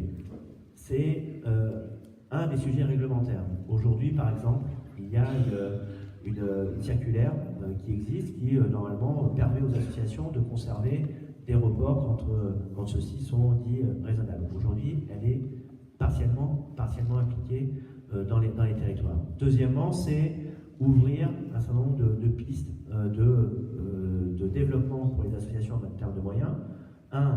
Les fonds d'amorçage, ça veut dire quoi? Ça veut dire que, très concrètement, un des fonds d'amorçage, c'est 21 millions d'euros qui va sortir d'ici la fin de l'année. 21 millions d'euros, c'est de l'argent privé et CDC. Subventionner, la partie État subventionne l'accompagnement des associations. Donc pour vous accompagner, si vous avez une association de moins de 4 ans d'existence, vous serez accompagné par l'État pour justement vous accompagner dans votre modèle économique dans ces 3 premières années. Et ces fonds privés viendront vous aider de passer de l'état de projet ou d'émergence de votre projet, comme c'est le cas ici, à une association qui atteint ses 4 années d'existence et donc un début, on l'espère, de robustesse du modèle. Donc ça, ce sont des fonds que nous allons lancer à la fois au niveau national, au niveau régional, notamment dans les territoires qui seront labellisés French Impact, pour justement donner des outils financiers qui ne soient plus, et là ça va répondre à une deuxième problématique qui doit être la vôtre aussi, si vous êtes dirigeant associatif, c'est qu'il va financer la croissance de votre association, et pas ce qu'on a entendu aussi cet après-midi, et que moi j'ai suivi aussi en tant que dirigeant associatif, de dire on finance les actions, on finance uniquement le projet. L'enjeu, c'est de financer l'association comme une entreprise. Quand le modèle économique de l'entreprise finance la croissance, ne finance pas le projet, enfin des projets, c'est pas une accumulation de projets, c'est bien un projet global, et donc ces fonds d'amorçage seront dédiés justement à la croissance globale de votre association ou de votre entreprise, de l'économie sociale et solidaire. C'est ce changement de paradigme que nous sommes en train de faire. C'est complexe, hein, c'est un travail de longue haleine, mais c'est vers cela qu'on doit aller. Donc, consolider le modèle associatif via le fonds de la vie associative. De créer des outils financiers qui soient adaptés au financement des associations pour qu'elles sortent de la précarité dans laquelle leur modèle est aujourd'hui plongé, déjà depuis des années, mais aussi par l'impact de la suppression partielle des contrats aidés.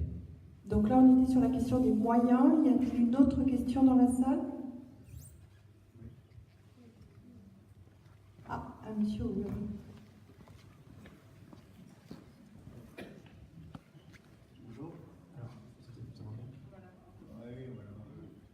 Bonjour. j'avais une question à Monsieur Itier, aussi en même temps au directeur général de la SAD, sur tout ce qui était insertion au niveau du handicap dans le monde du travail, notamment quand on est entrepreneur ou salarié, pour tout ce qui est organisation, que ce soit l'insertion, mais aussi prise en charge des auxiliaires et autres.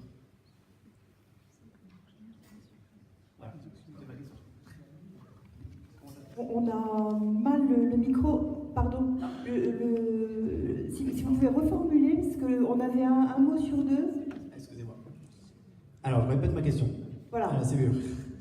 Donc, du coup, je voulais savoir comment, pour Monsieur Christophe Itier, puis directeur général de la SAD, savoir comment vous pensez faire en sorte d'insérer le handicap dans le monde du travail et l'organisation aussi sur tout ce qui est auxiliaire de vie, prise en charge, pour que les personnes puissent travailler correctement.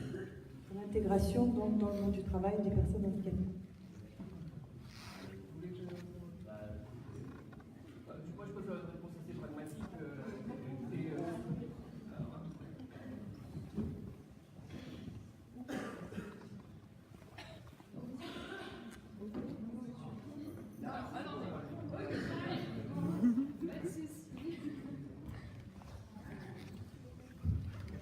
Je vais faire une réponse un peu pragmatique, mais dans l'économie ordinaire comme dans l'économie extraordinaire, pour reprendre vos propos, on a une obligation d'emploi des travailleurs, des personnes qui sont handicapées.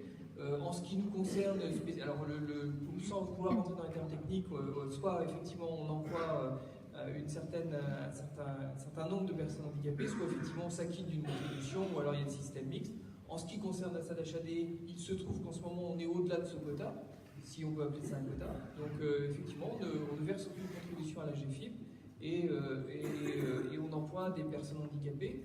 Alors, je suis d'autant plus content qu'on ait dépassé ce quota, c'est que on n'a pas de discrimination par rapport à ça, mais ni dans un sens ni dans l'autre, j'ai envie de dire. C'est-à-dire que quand on recrute, que la personne soit handicapée ou pas, finalement, on regarde si elle est compatible avec le poste, et à partir de ce moment-là, si elle est compatible avec le poste, on l'intègre. Et il se trouve qu'aujourd'hui, on a effectivement des personnes handicapées au-delà du nombre légal, mais peu importe, j'ai envie de dire, c'est pas très important ce nombre légal. Donc voilà pour répondre pragmatiquement à votre question.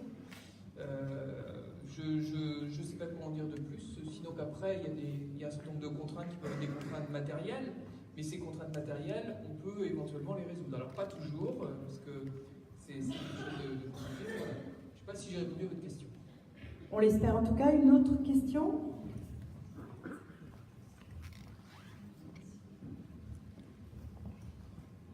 Ah, une main se lève à ma droite.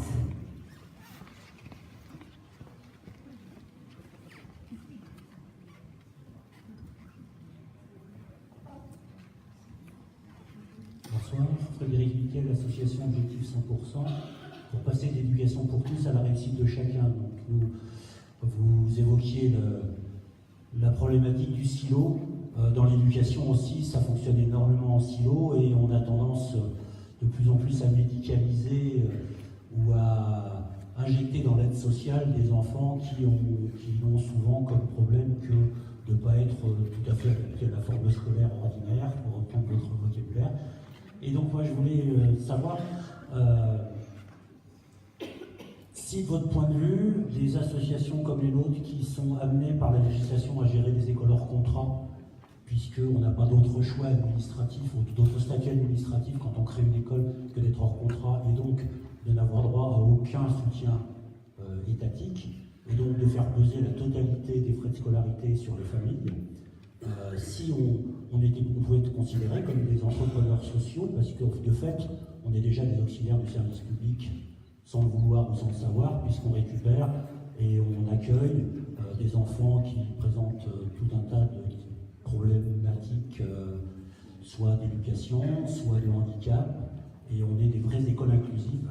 Et donc, quand les familles sont déjà imposables, elles payent 2 fois l'école finalement, puisqu'elles payent par leurs impôts, elles participent au financement de l'école par leurs impôts, et elles sont obligées de payer l'intégralité des études de leurs enfants. Et pour ce qui nous concerne, nous, au moins les 2 tiers des familles sont des gens qui sont en dessous du revenu médian, des petits employés, des familles monoparentales, et qui font un effort énorme puisqu'ils acceptent de payer 4 000 € par an pour scolariser leurs enfants, parce qu'on est souvent la dernière solution qui leur reste. Voilà. Donc moi j'aimerais vraiment qu'on puisse être intégré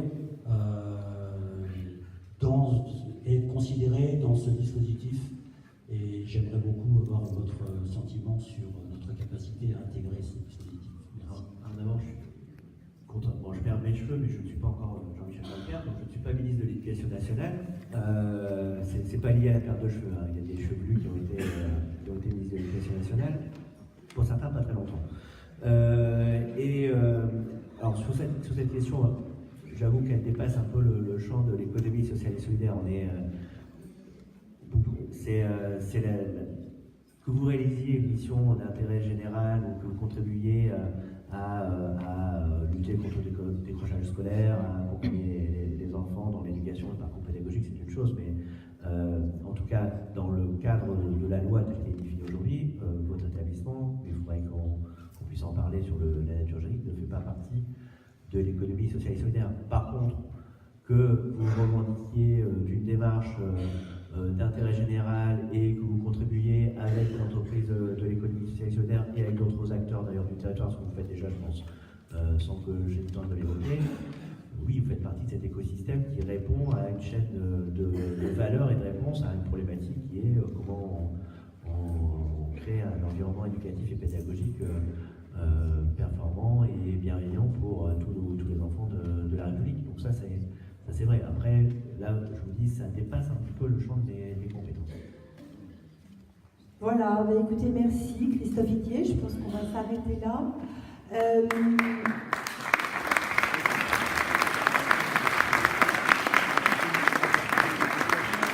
Merci à vous d'avoir été l'invité de la mutualité ce soir. Merci à tous les acteurs du territoire là, qui nous ont raconté et fait découvrir leurs projets.